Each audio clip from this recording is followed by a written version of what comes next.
O nome da pregação de hoje é Submissão à Vontade de Deus. E eu quero começar a pregação com uma pergunta. Nós vivemos pelo quê? O homem que ama o dinheiro, ele pergunta: isso vai me dar dinheiro? O ambicioso, ele questiona: isso me tornará grande? O preguiçoso indaga: vai ser confortável e sossegado? Mas o cristão, a pergunta do cristão é: isso é a vontade de Deus? Ainda que eu morra fazendo isso, mas isso é a vontade de Deus? O maior propósito de um cristão não é casar. O maior propósito de um cristão não é ser pastor. O maior propósito de um cristão não é ser pai ou mãe. O grande propósito do cristão é glorificar a Deus por meio da vida que Deus deu a ele. Tudo mais é secundário para nós. Quer comais, quer bebais ou façais qualquer outra coisa, disse Paulo. Façam tudo para a glória de Deus. Essa de fato é a ambição do cristão. Esse de fato é o propósito existencial do cristão. E, assim como eu disse domingo para vocês, o olho, ele foi feito para a imagem. Só faz sentido ter olho porque há algo para ver. Você também foi feito para Deus. E você só encontra realização em Deus. Como Jesus Cristo disse: eu tenho uma comida para comer que vocês não conhecem. A minha comida consiste em fazer a vontade daquele que me enviou. A comida serve para te manter vivo e a comida também serve para te dar prazer. Jesus está dizendo: o meu prazer e o objetivo da minha existência é fazer a vontade de meu Pai. É somente aí que você vai encontrar realização para a sua vida. O que de fato você precisa não é daquele emprego X. O que de fato você precisa não é de um casamento. O que de fato você precisa é obedecer a Deus onde Deus colocou você. É ali que você encontra a realização. Quando você tem essa perspectiva de que não importa o que você faça, não importa onde você está, não importa o seu salário, mas onde você está agora é o lugar que Deus queria que você estivesse. E com base nisso você entende: eu sou servo dele e vivo para fazer a vontade dele. Essa é a grande diferença de Davi para Saul. Saul era alguém que estava preocupado com a maravilha deste mundo. Saul era alguém que era seduzido pela concupiscência da carne, pela concupiscência dos olhos e pela soberba da vida. O desejo de ser grande aos olhos dos homens, de obter poder para se sentir grande aos olhos dos homens. E por isso ele foi rejeitado por Deus. Então vamos ler. 1 Samuel capítulo 20. Gente, é bastante versículo, mas vamos ler tudo.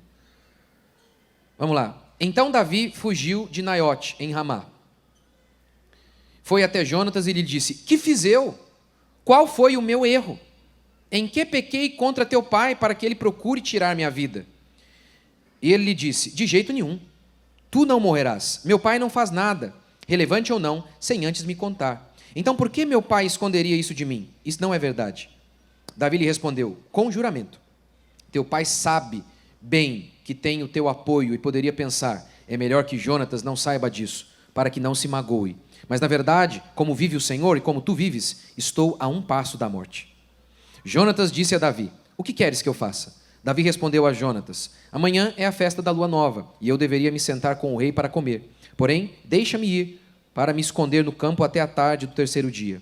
Se teu pai notar a minha ausência, dirás: Davi me pediu muito que o deixasse ir correndo a Belém, sua cidade, porque lá será feito o sacrifício anual para toda a família. Se ele disser: está bem, teu servo estará em paz.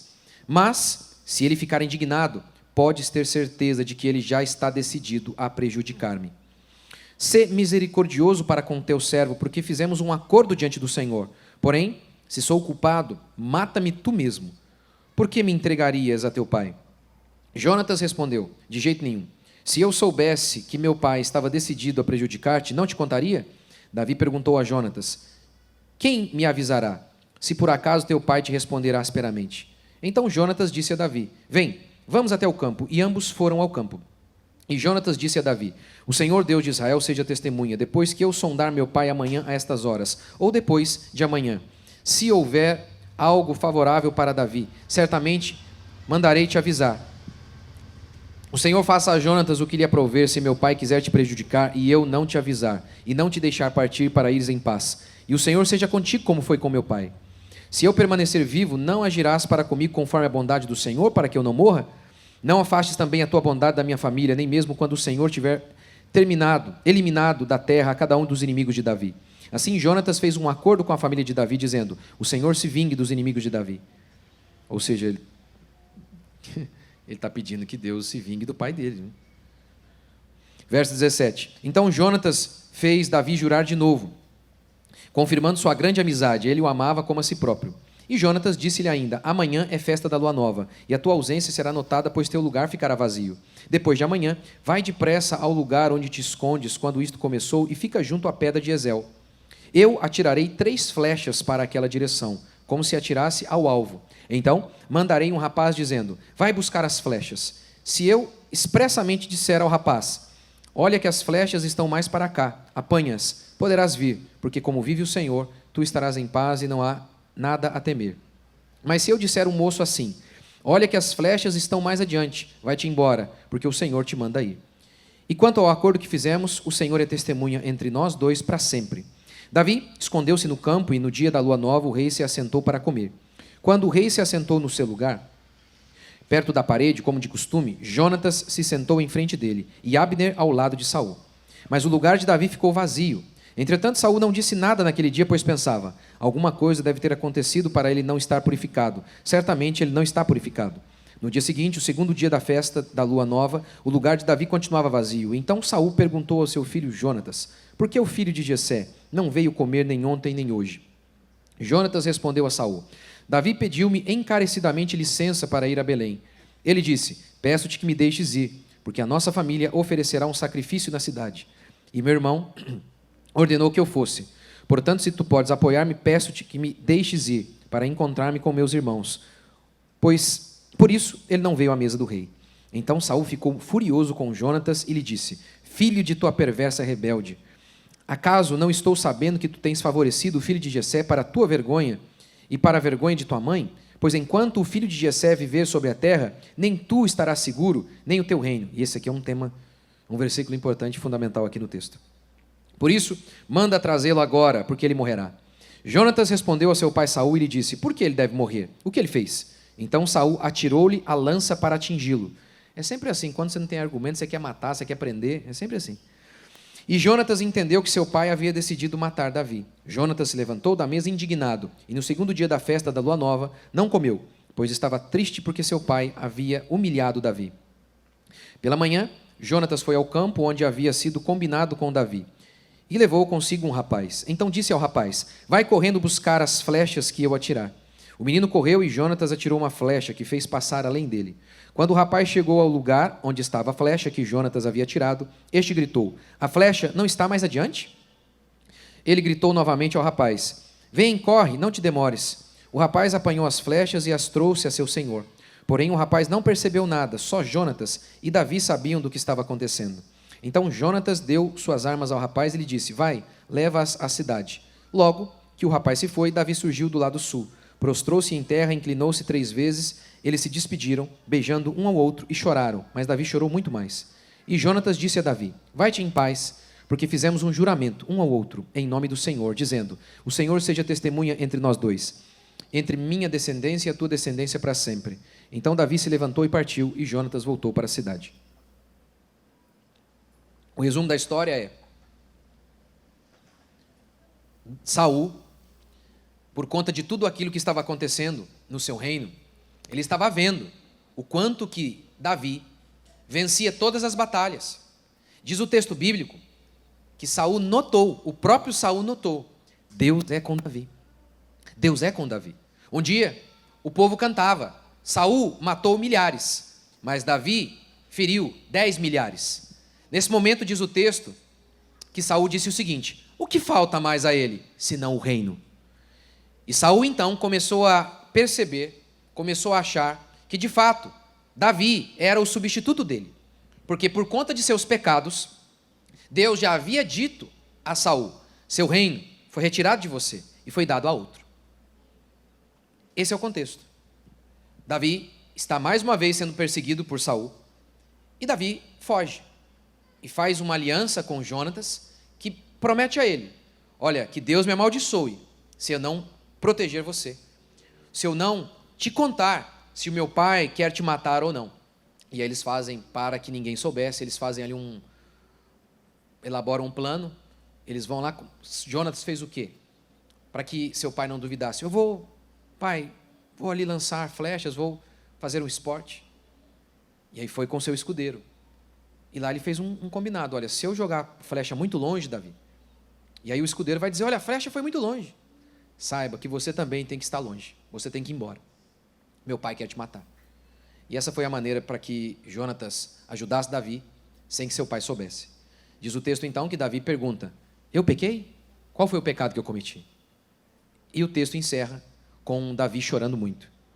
E esse é o meu primeiro princípio, quando nós sofremos pela justiça. Davi, o texto de 1 Samuel começa com Davi dizendo, eu pequei? Eu cometi alguma iniquidade? Ou não tenho sido fiel diante de Deus e diante de Saul? De fato, Jonatas dá testemunho de Davi. E o texto dá testemunho de que Saul era maligno, Saul era tão depravado, a sua cegueira pelo poder era tão profunda, que quando ele percebe que Jonatas, que era o legítimo sucessor ao trono, quando ele percebe que Jonatas está apoiando Davi, ele intenta contra Jonatas, ele tenta matar o próprio filho. O desejo por poder, por perpetuar o seu reino é tão profundo, que ele está disposto a matar Jonatas, que era um grande homem de Deus, que era leal ao seu país, e Davi também. E o texto então termina com Davi chorando muito. Davi não pecou, mesmo assim sofreu profundamente. Primeiro, Davi era casado com a filha do rei. Davi não era mais uma pessoa comum, ele se sentava à mesa do rei, como o próprio texto diz, havia um lugar especial para ele. Davi tinha dinheiro, porque o rei havia prometido, acho que não sei se ele pagou, mas é óbvio que ele tinha uma condição muito boa, era famoso no país, todo mundo, ao invés de atribuir as vitórias ao rei, o que era comum, atribuíam a Davi. Davi tinha família, Davi tinha um bom nome, Davi tinha tudo ali em Israel, e tinha o templo, que ele amava, porque ele amava o Senhor. Mas no estalar de dedos, Davi perde tudo isso, porque a partir desse instante, Davi começa uma jornada de fuga contra Saul, que dura mais ou menos 10 anos. 10 anos em que ele viveu como um fugitivo. 10 anos em que, durante todos os dias, ele sabia, hoje pode ser a minha morte. Hoje eu posso morrer. Eu uma vez assisti a história do Pablo Escobar, e quando ele estava sendo perseguido, cheio da grana, mas muito dinheiro, e ele não conseguia viver em paz. O cara era paranoico. Era paranoico. Contei aqui também a história daquele nazista, o Mengele, que fugiu lá da Alemanha, veio para cá se refugiar de todos os seus crimes. Ele também vivia como um paranoico, porque ele tinha medo de que o Mossad, a polícia israelense, ou melhor, um grupo de elite deles, o pegassem. E ele vivia paranoico, porque ele sabia que ele podia ser morto. Davi vivia assim, em todo o tempo. O homem mais poderoso de seu país queria matá-lo e não dava sossego. Diz o texto que Saul o perseguia sistematicamente. Não apenas ele perdeu tudo, como agora ele tem alguém no seu cangote, o tempo todo. Davi, diz o texto bíblico, morou na caverna, morou no deserto e chegou a se refugiar entre seus inimigos, não por um dia, nem por 2, mas por mais ou menos 10 anos. 10 anos. Aqui se inicia uma jornada de muito sofrimento na vida de Davi. Nós podemos ver isso nos Salmos. Vários salmos compostos por Davi, em que Davi expressa a profunda angústia em que vivia. E muitas vezes essa profunda angústia tinha a ver com esse fato, de que Saul estava perseguindo. E todo esse sofrimento, não por um dia nem por 2, mas por 10 anos. Por quê? Porque Davi pecou? Não, pelo contrário. É justamente porque a bênção de Deus era tão visível na vida de Davi, que Davi vencia todas as batalhas. Era justamente pelo fato de que Deus era com Davi, que o próprio Saul reconhecia isso, que Davi se tornou objeto de escárnio diante de Saul. Davi não ficou 10 anos vivendo o inferno, porque ele estava em pecado. Pelo contrário, Davi não viveu 10 anos vivendo um inferno, experimentando o inferno, porque ele estava longe de Deus. Não, pelo contrário. Deus o abençoou tanto que até o endemoniado do Saul conseguia reconhecer isso. O Senhor é com Davi. E foi justamente por isso que ele sofreu e perdeu tudo. Família, tempo, dignidade. Ora, isso nos lembra de que o sofrimento faz parte da vida cristã. De que muitas e muitas vezes, justamente por sermos cristãos, seremos perseguidos. Vamos ser difamados. Uma das primeiras perseguições contra a igreja primitiva, não se deu por outro motivo que não foi mentira. Espalhavam a falsa ideia de que os cristãos praticavam orgias. Justo Gonzalez, em seu livro Uma História do Cristianismo Ilustrada, narra isso. Eles praticavam a festa do amor. Eles chamavam o culto de festa do amor. Por conta disso, os romanos espalhavam a mentira. Está vendo? Eles praticam orgia. Eles são canibais, porque eles comem a carne de um homem. É isso que a gente ouviu falar. Eles têm a tal da ceia deles lá. E a ceia é isso, eles comem Jesus. São canibais. E outras mentiras, várias mentiras. Muitas vezes, o que a gente tem de relato é que diante de uma denúncia, o Estado romano ia até o cristão. E o que acontecia? Muitas vezes, aquele homem ia para julgamento, era morto, e os bens ficavam com quem? Ficavam com Roma, às vezes com aquela pessoa que denunciava. Então, olha que situação. O povo de Deus, justo, sendo difamado, sendo perseguido. Pedro diz assim: quem vos fará mal se sois zelosos do bem? Mas, ainda que venhais a sofrer por causa da justiça, sereis abençoados. Se for para sofrer, devemos sofrer por conta da justiça. Mas isso acontece hoje ainda. Vou contar uma história. O casal Stan era um homem de Deus. Eles eram missionários na China. Mas eles foram perseguidos e foram presos pelos comunistas. Eles tinham um bebezinho. Um bebezinho. No dia do martírio deles, a mãe deitou o filho no berço pela última vez e foi embora, sabendo que iria morrer, sem saber o que iria acontecer com a sua filha. Ela disse: todas as pessoas que amo devem ocupar o segundo lugar em meu coração. Realiza a tua vontade em minha vida a qualquer custo, no presente e para sempre. Para mim, o viver é Cristo. O marido dela foi assassinado em primeiro lugar, e os relatos é que ela deu uma fraquejada de início, mas ela logo em seguida reafirmou sua fé, manteve-se firme, ajoelhou-se para ser decapitada. Qual é o propósito da vida? Não é errado ser bem-sucedido, Davi foi. Não é errado ser próspero, Davi foi. Mas qual é o propósito da existência? Pelo que nós vivemos? O propósito da existência é servir a Deus. A teologia da prosperidade, ela é ruim. Não é porque ela é completamente fraudulenta. As heresias o são em cima de algumas verdades. Há inúmeras promessas na Bíblia de Deus prometendo, de Deus anunciando que Ele há de cuidar de nós, que Ele há de nos proteger. O Salmo 1 diz que o homem que não anda no conselho do ímpio é como árvore plantada junto à corrente de águas, que no devido tempo dá o seu fruto, cuja folhagem não murcha, tudo quanto ele faz, ele é bem-sucedido. Então nós temos várias promessas bíblicas. Jesus prometeu: vocês não estão vendo os lírios do campo? Nem Salomão se vestiu como eles. Eu os visto. Não vou vestir vocês? Os pardais, eles não valem nada comparado com vocês. Nenhum deles morre sem o meu consentimento. Nenhum de vocês vai morrer de véspera. Eu cuido de vocês. Paulo também diz: e o meu Deus, segundo a sua riqueza em glória, há em Cristo Jesus de suprir a cada uma das vossas necessidades. Há várias promessas de Deus para o povo de Deus. Deus dizendo: eu vou cuidar de vocês. Eu vou abençoar o que vocês colocarem à mão. Como então a teologia da prosperidade é fraudulenta? Primeiro, por conta da ênfase. Eles pegam essas promessas e só falam disso, culto após culto. Só falam disso. Segundo, para nós, essas promessas são reais. Mas nós sabemos que Deus pode, se quiser, falar: Não, na sua vida, eu quero usar a sua vida de modo diferente.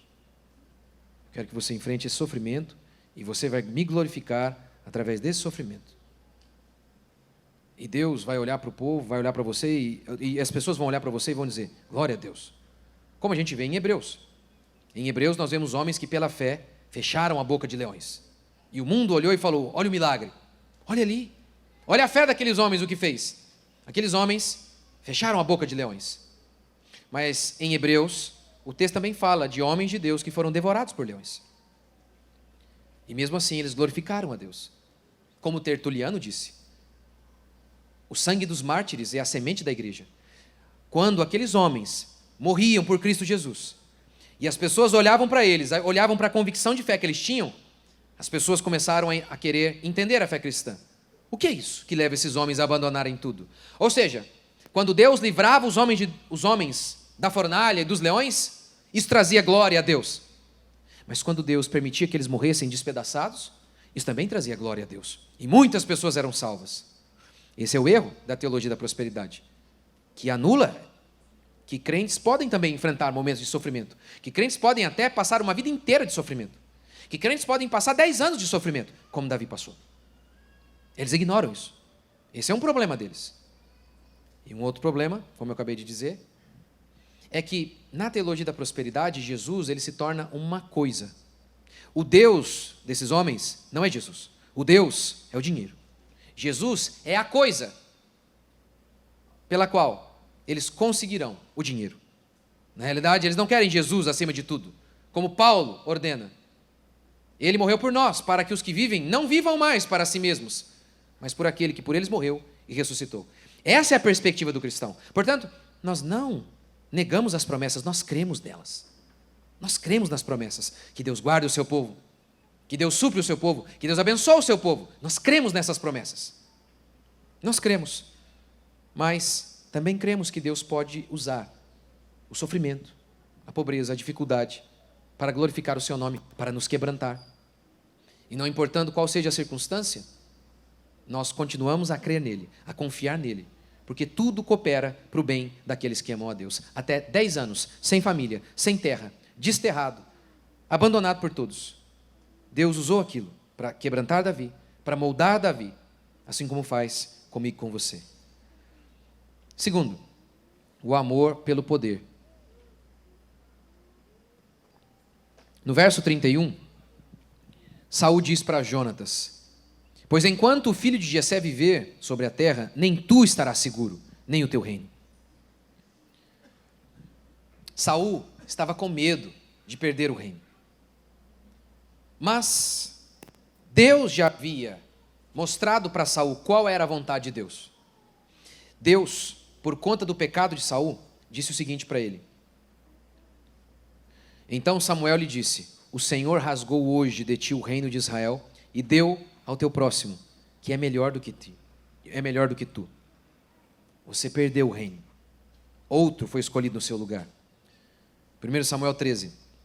Então disse Samuel a Saul, procedeste neciamente, e não guardaste o mandamento que o Senhor teu Deus te ordenou, pois teria agora o Senhor confirmado o teu reino sobre Israel para sempre. Porém agora não subsistirá o teu reino. Já o Senhor buscou para si um homem segundo o seu coração, e já lhe ordenou que seja príncipe sobre o seu povo, porquanto não guardaste o que o Senhor te ordenou. Qual era então a vontade de Deus para Saul? A vontade é, deixa a coroa, meu filho, não é mais sua. Mas o que Saul faz? Ele luta com todas as suas forças, a ponto de tentar matar o próprio filho, para desobedecer à vontade de Deus, porque ele queria ficar ali. Algo totalmente diferente acontece com Davi. Primeiro, Deus já havia dito por meio de Samuel que Davi seria rei. Deus, por meio de Samuel, ungiu Davi. Davi sabia, ele era o eleito. Deus havia dito diretamente para ele. Mas enquanto Davi fugia de Saul, em algumas oportunidades Davi teve a chance de matar Saul. Em uma oportunidade, Saul estava aliviando o ventre. Em outra, Saul estava descansando. Davi foi lá, cortou um pedaço da roupa de Saul. E logo em seguida mostrou para ele, meu rei, olha aqui, veja se eu quero matar o senhor. Eu tive a oportunidade, não fiz. E Davi era tão homem de Deus, que aquele endemoniado do Saul teve a sua veste cortada por Davi. Mas diz o texto que Davi sentiu o coração pesar, porque ele tocou no ungido de Deus, naquele que havia sido escolhido por Deus. Saul era um possesso agora. Mesmo assim, olha como que Davi era. E várias vezes ele disse: eu tive a oportunidade de te matar, não fiz. Quando Davi ficou sabendo que Saul havia morrido, um rapaz veio contar para Davi: Davi, olha, Saul está morto, eu o matei, se vangloriando. Davi mandou matar o rapaz. Quando Davi se estabeleceu como rei, Davi cometeu pecado. Ele adulterou, mentiu e matou. Por conta disso, Deus disse para Davi: Davi, o sangue nunca mais vai deixar de escorrer na sua casa. Eu vou te amaldiçoar. E o que Davi disse? Amém. O Senhor é justo. Ele diz isso no Salmo 51. O Senhor é justo. Deus está dizendo: eu vou matar os seus filhos. Davi diz: amém. Eu vou arrebentar com a sua casa. O que você fez em oculto, eu vou fazer para todo mundo ver. Você adulterou com uma mulher lá no escondido? Eu vou permitir que o seu filho Absalão violente todas as suas esposas, na frente de todo mundo. E sabe o que Davi disse? Amém. Assim seja feito, o Senhor é justo. Davi fez isso. Quando Absalão, por conta do que Deus havia dito, por conta do pecado de Davi, Absalão tenta tomar o reino de seu pai. Diz o texto que Davi vai embora. Davi não luta. Não. E tudo indica que porque ele estava pensando: o Senhor acho que está me rejeitando. Ele não quer mais que eu seja rei. Algumas evidências disso.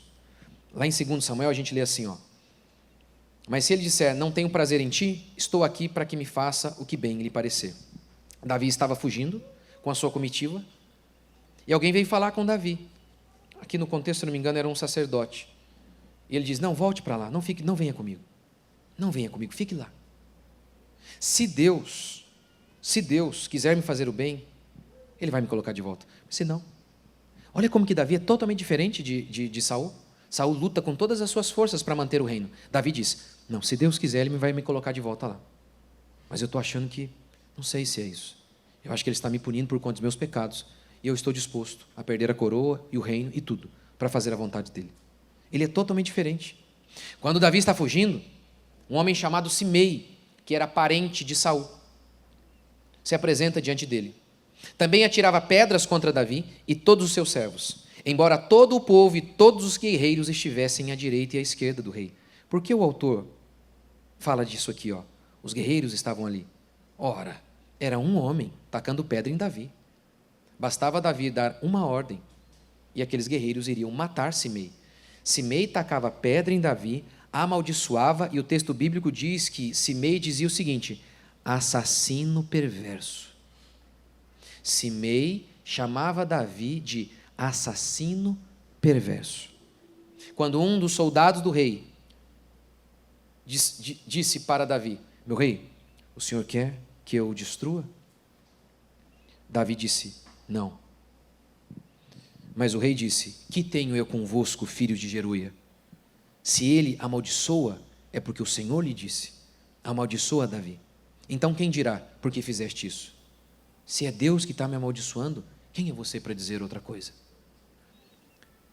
Você já ouviu em alguma igreja, é raro ouvir isso aqui, você já ouviu em alguma igreja evangélica que Deus amaldiçoa e que Deus fala: agora eu vou te punir, e agora submeta-se? Ele diz: não, eu quero de volta o que é. Alô? Não é assim? Não pode. Deus não pode me disciplinar. Quem ele pensa que é? Quem é Deus na fila do pão? Não é assim? Não é assim que Davi faz. Davi diz: deixe que ele me amaldiçoe. Porque se Deus o mandou, quem é você? Não. O que a gente nota aqui, com toda essa atitude de Davi? Ele é totalmente diferente de Saul. Primeiro, profundo arrependimento. E o que de fato é o arrependimento? O arrependimento significa algumas coisas. Uma delas é a aceitação da correção divina. É quando nós nos humilhamos diante da correção. Quando nós fazemos algo errado e percebemos que Deus está nos punindo.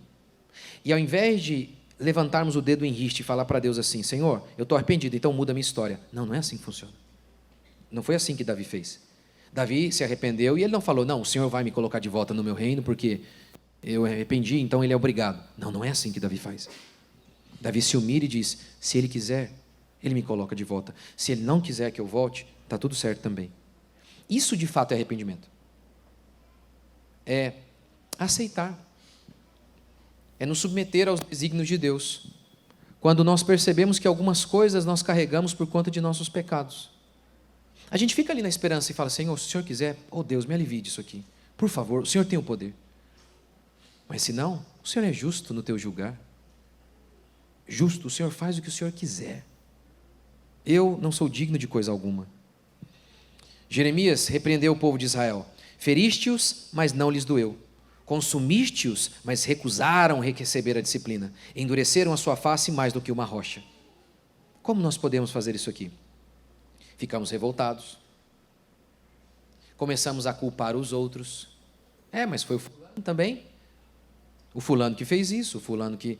Por isso que eu estou aqui onde eu estou. Culpamos a Deus, perdemos a fé, esfriamos. Davi não fez isso. Davi se arrependeu. E o arrependimento tem tudo a ver com submissão. É isso que o Senhor quer? Ótimo. Se o Senhor quiser, eu fico assim o resto da vida. O Senhor é soberano. Em segundo, arrependimento é profunda submissão à vontade de Deus. Quer o reino? Toma. E Jonatas também. Porque Jonatas percebeu, apesar de ser o legítimo sucessor ao trono, que Deus queria Davi. E o Jonatas faz? Ele auxilia Davi, ele salva Davi, ele protege Davi. Por quê? O coração dele não estava no reino.